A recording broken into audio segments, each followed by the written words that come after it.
ఆంధ్రప్రదేశ్ రాష్ట్రంలో ఆసక్తికరమైన రాజకీయ పరిణామాలు చోటు చేసుకుంటున్నాయి.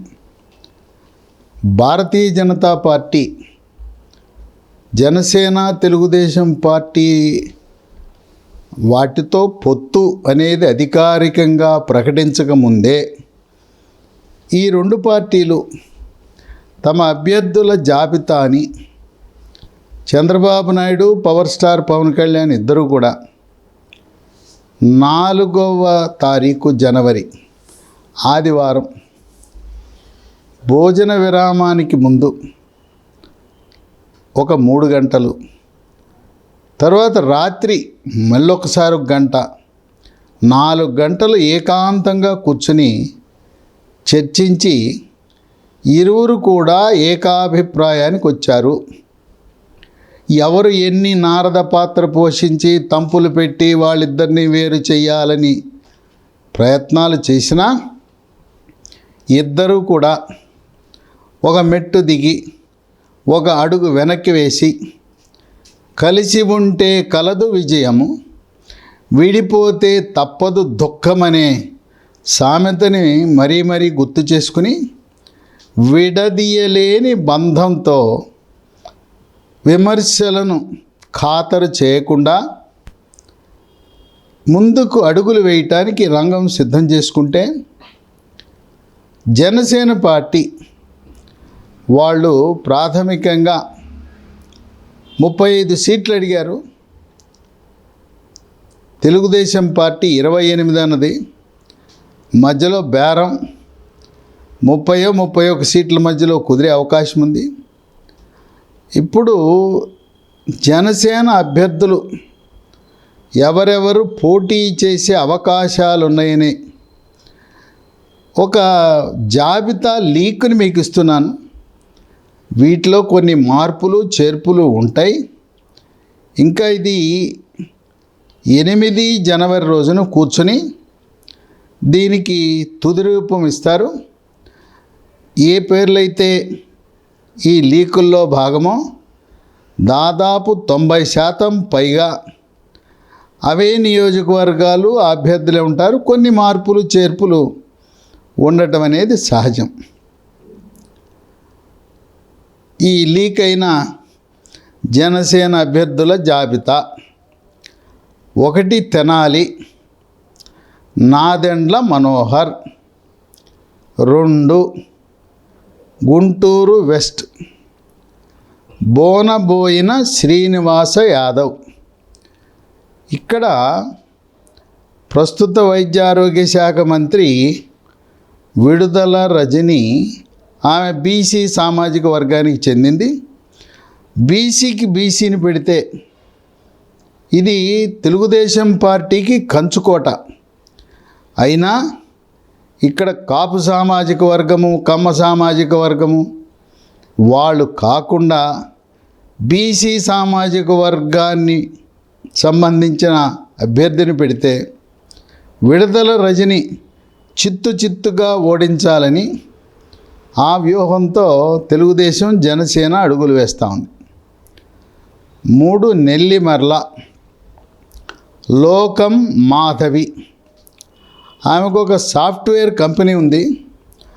ఆమె నెల్లిమర్ల నియోజకవర్గంలో అనేకమైన సేవా కార్యక్రమాలు, పార్టీకి కూడా అనేక విధాలుగా తన సాఫ్ట్వేర్ కంపెనీ ద్వారా సహాయ సహకారాలు అందిస్తూ ఉంది. 4 ఇచ్చాపురం దాసరి రాజు. అయితే ఈ పేర్లు చర్చించుకున్నప్పుడు ఇద్దరు కూడా సూత్రప్రాయంగా ఒక అంగీకారానికి వచ్చారు. Chandrababu Naidu, power star Pawan Kalyan. అదేంటంటే, పవర్ స్టారు మెగాస్టార్ చిరంజీవి పెట్టిన ప్రజారాజ్యం పార్టీలో 2009లో 16 మంది ఎమ్మెల్యేలు 16 నియోజకవర్గాల నుంచి గెలిచారు.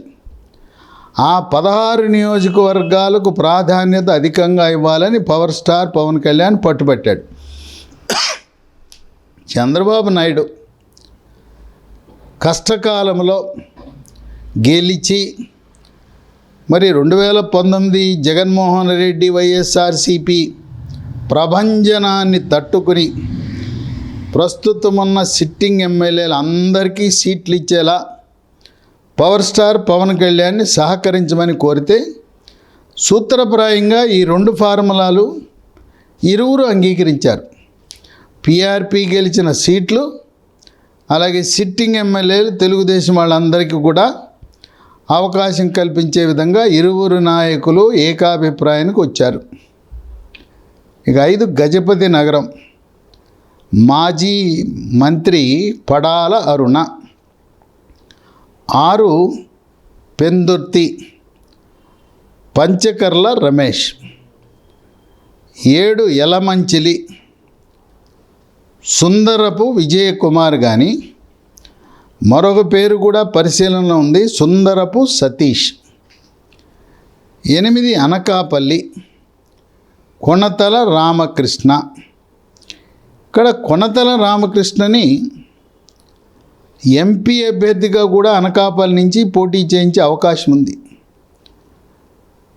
కొనతల రామకృష్ణని ఎంపీగా పెడితే అప్పుడు జనసేనకి 3 లోక్సభ సీట్లు ఇచ్చినట్టు అవుతాయి.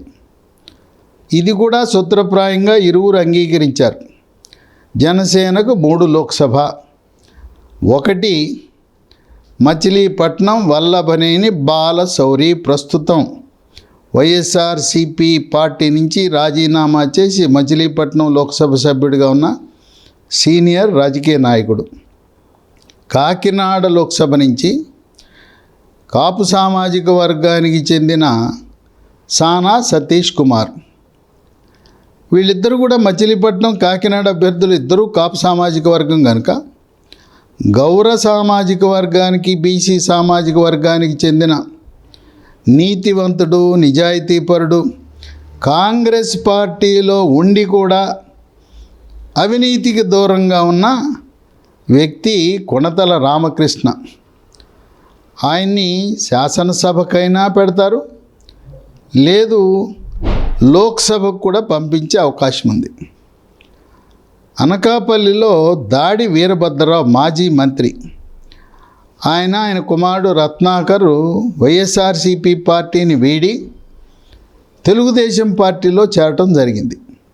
కొనతాల రామకృష్ణ లోక్సభకు పోటీ చేస్తే దాడి వీరభద్రరావు కుమారుడు దాడి రత్నాకర్ అనకాపల్లి శాసనసభకు పోటీ చేసే అవకాశం ఉంది తెలుగుదేశం పార్టీ తరపున.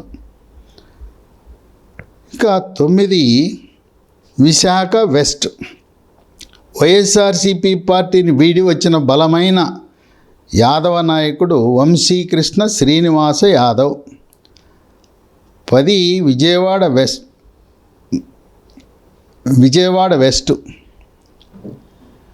ఈ విజయవాడ వెస్ట్కి తెలుగుదేశం పార్టీ నాయకులు పోటీలు దిగినా ఎప్పటి నుంచో పార్టీని నమ్ముకుని పనిచేస్తున్న పోతిన మహేష్, ఆయనకి ఈ సీటు కేటాయించే అవకాశం ఉంది. 11 అవనిగడ్డ, ఉమ్మడి కృష్ణా జిల్లా జనసేన అధ్యక్షుడు బండ్రెడ్డి రామకృష్ణ, ఆయన పోటీ పడుతున్నా ఇక్కడ మరొక బలమైన అభ్యర్థి కాంట్రాక్టర్ వికృతి శ్రీనివాసరావుని రంగంలో దింపే అవకాశం ఉంది. ఇక్కడ ఇద్దరి మధ్యలో వికృతి శ్రీనివాసరావుకి అవకాశాలు మెండుగా ఉన్నాయి. అటువంటి పరిస్థితుల్లో 12 పెడనలో బండ్రెడ్డి రామకృష్ణ జిల్లా అధ్యక్షుడిని అక్కడ పోటీకి నిలపాలనే ఆలోచన ఉంది. బండ్రెడ్డి రామకృష్ణ 2019 ఎన్నికల్లో జనసేన పార్టీ తరపున మచిలీపట్నం లోక్సభకు పోటీ చేశాడు. పెడన్లో మరొక 2 కూడా పోటీ పడుతున్నారు. ఒక ఆయన శ్రీనివాస్ అని, ఇంకొక ఆసక్తికరమైన అంశం గంటా శ్రీనివాసరావు వియంకుడు. భీమవరంలో 2014లో టీడీపీ తరపున గెలిచిన అంజిబాబు, కాపు సామాజిక వర్గం, వాళ్ళ సొంత గ్రామం పెడన నియోజకవర్గంలో ఉంది. ఆయన స్వగ్రామం పెడనైతే ఆయన భీమవరంలో స్థిరపడ్డాడు. ఆయన కూడా భీమవరం కాకుండా, ఎందుకంటే భీమవరంలో పవర్ స్టార్ పవన్ కళ్యాణే పోటీ చేయబోతా ఉన్నాడు. జనసేన అధినేత అక్కడ పోటీ చేస్తున్నాడు కనుక అంజిబాబు కూడా మళ్ళీ శాసనసభలో అడుగు పెట్టాలని ఆసక్తి ఉన్న తరుణంలో ఆయన టీడీపీ పార్టీ మారి జనసేనలో చేరి జనసేన తరపున పెడంలో పోటీ చేద్దామని ఆలోచన ఉన్నాడు అంజిబాబు.